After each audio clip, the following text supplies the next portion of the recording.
Bienvenidos a Voces Jurídicas. Mi nombre es Luis Salgado y voy a tratar el tema de integridad electoral. Con la reforma electoral en materia del Poder Judicial, se implementan cambios importantes para la integración del Poder Judicial. El tema de integridad electoral es importante porque se trasladan autoridades e instituciones que se venían implementando para las elecciones, para la integración del cargo al Poder Ejecutivo y del Poder Legislativo, para la nueva integración del Poder Judicial. Este traslado de instituciones debe ser evaluado a la luz de la finalidad y las instituciones que se buscan integrar. El Consejo General, a lo largo de su historia, ha tenido la participación de los distintos actores que participan en una elección. Es decir, si bien las autoridades que son los consejeros electorales y las consejeras electorales son las personas que cuentan con voz y también con voto, todos los participantes en las elecciones siempre han participado con voz. Esta nueva integración del Consejo General para la elección de ministros, magistrados y jueces cambia desde la Constitución. Hoy, este Consejo General tiene dos integraciones. Una que es para las elecciones de los poderes tradicionales y otra para la elección del Poder Judicial. La nueva integración del Consejo General no va a contar con la participación de los candidatos o de sus representantes.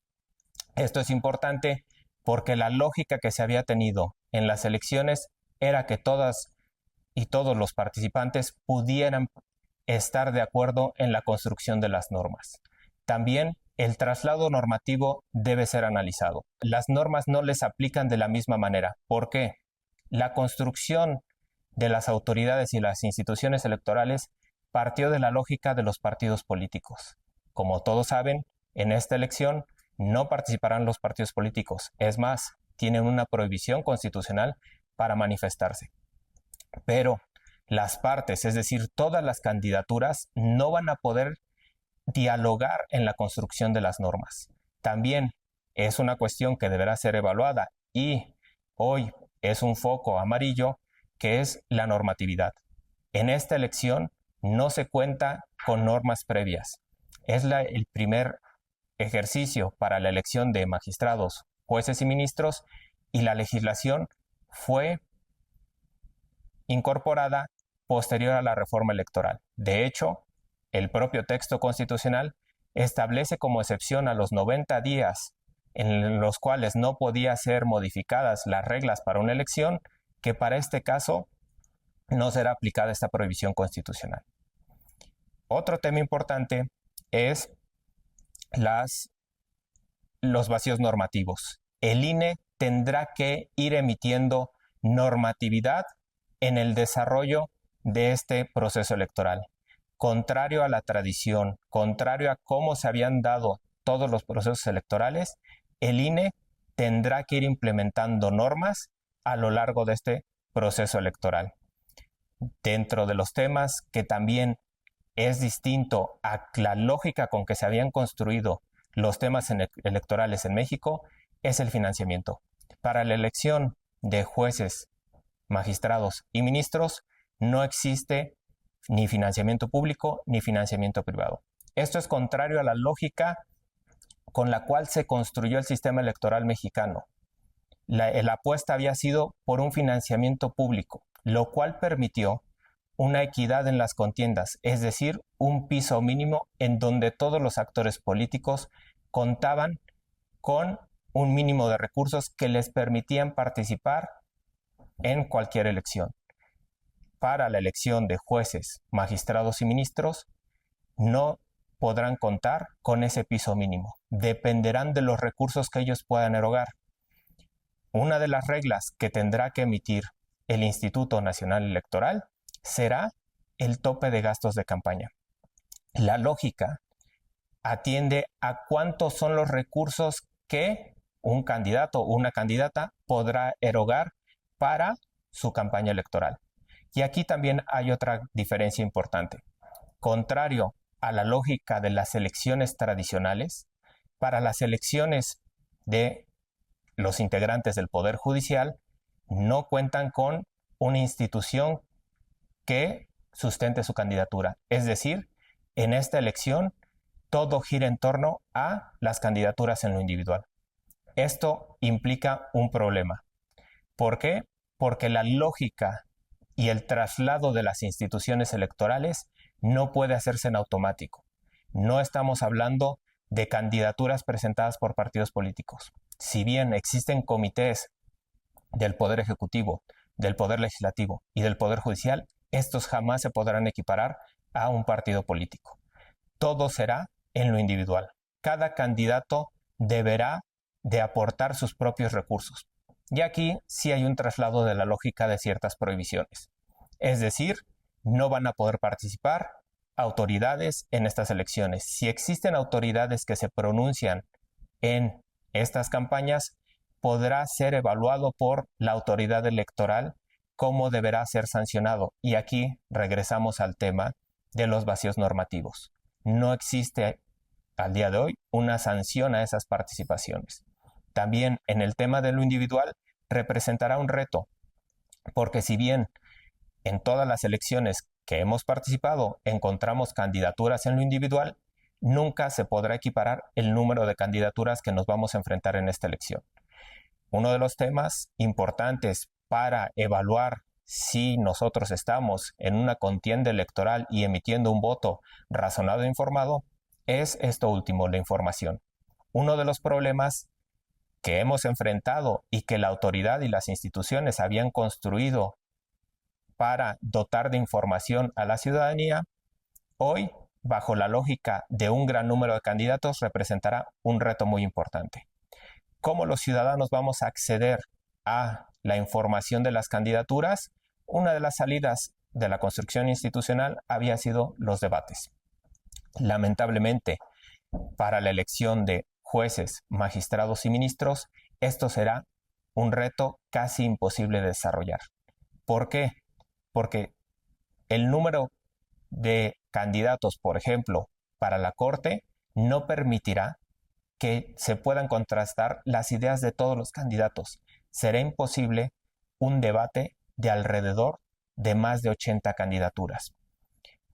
La legislación y la Constitución sí prevé el desarrollo de debates, pero aquí tendrá que ser muy cuidadosa las instituciones electorales porque se podrá dar un contexto de inequidad en donde ciertas candidaturas sí se presenten en muchos debates y existan otras candidaturas que nunca se presentaron a debatir. Les digo, es imposible por el número de candidaturas que se dé un debate con todas, pero los medios y las autoridades tendrán que encontrar los instrumentos para generar información. La legislación sí prevé que los candidatos y las candidatas tengan que aportar la información a la institución electoral y que ésta deberá de ser difundida. Pero eso no es suficiente para garantizar un voto informado. Otro de los temas que se había construido y que desde 2007 existe es el sistema de acceso a radio y televisión por parte de las candidaturas. Pero de nuevo, la lógica con que fue construido el sistema electoral mexicano tiene en el centro los partidos políticos. Llevar esta lógica a las candidaturas será imposible. No existe el número suficiente de spots para garantizar que todas las candidaturas tengan el acceso. Otro tema es la geografía electoral. No es la misma lógica los distritos electorales con que se desarrollan las elecciones que los circuitos judiciales o ese ámbito territorial en donde se tienen que dar las elecciones. Para diciembre deberá el Instituto Nacional Electoral definir esa geografía y dependiendo de esa geografía tendrá distintas repercusiones. Nuevamente regreso al tema de radio y televisión. Una de las repercusiones es en dónde los candidatos y las candidatas deben ser promocionados sus spots, en donde ellos van a solicitar el voto. Y aquí hay que hacer una diferenciación.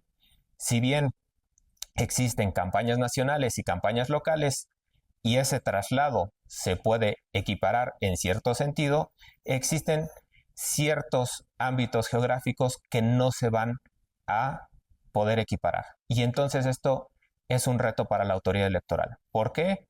Porque desde la producción de boletas, la producción y difusión de spots tendrá un nuevo ámbito que no es el mismo con el que se han construido todas las elecciones. Otro tema importante es la fiscalización, que va de la mano con el financiamiento que pueden recibir o no. Como ya mencionamos, existe una prohibición de financiamiento público y privado. Únicamente podrán aportar recursos personales. Existe una lógica de prohibiciones, ya lo habíamos mencionado, es decir, no podrá haber aportaciones ni de particulares y mucho menos de autoridades. Esta lógica sí tiene una similitud con las elecciones que se habían realizado anteriormente. Nada más que existe un vacío normativo. Contrario a las elecciones de diputados y del Poder Ejecutivo, no existe una disposición expresa para las consecuencias de un mal financiamiento por parte de los candidatos. ¿Cuál es el actuar que sigue de las autoridades electorales? Primero, se deberá definir cuál es el tope de gastos de campaña, es decir, cuánto podrán gastar cada candidatura. Y aquí vamos a hacer de nuevo una similitud de las elecciones que se desarrollan para la integración del Poder Ejecutivo y Legislativo y para el Poder Judicial. La lógica es que dependiendo del cargo existe un distinto tope. El Instituto Nacional Electoral deberá de establecer un tope distinto para personas que tengan una candidatura a nivel nacional, es decir, para integrantes de la Suprema Corte de Justicia de la Nación y de la Sala Superior del Tribunal Electoral. Y habrá topes menores para ciertos magistrados, para salas regionales, para jueces. Y esto tendrá que ser definido. Y aquí está uno de los vacíos legales. No existe una regla de cuál será la consecuencia en el caso de los rebases de topes de campaña.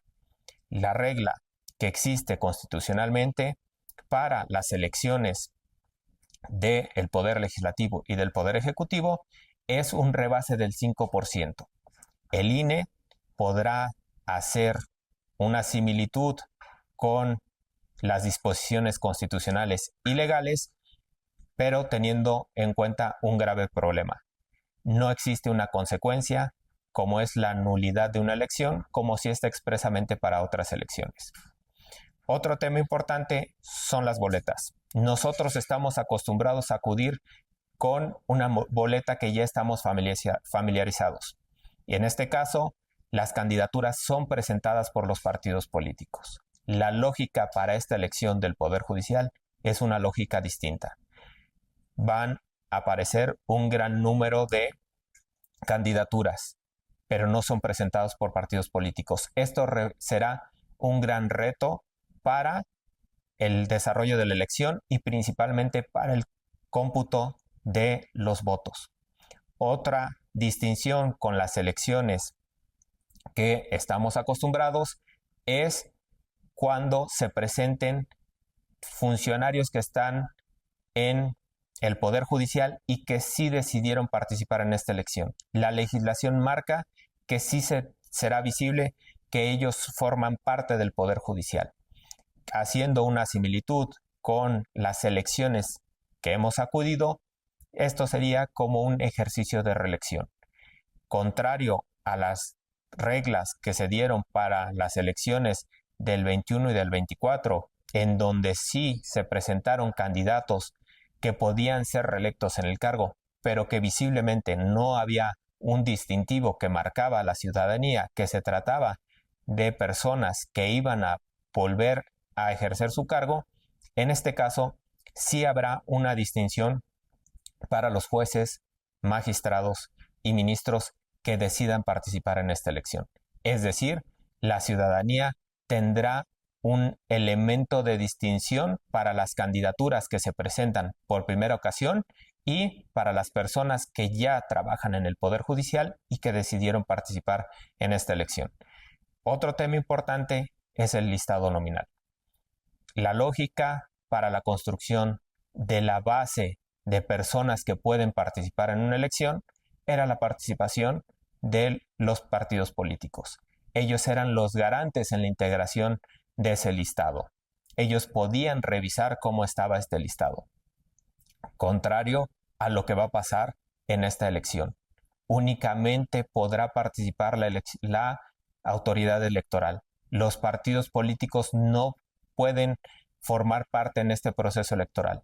Y hay un gran vacío. No hay ninguna representación de las posibles candidaturas para la revisión del listado nominal.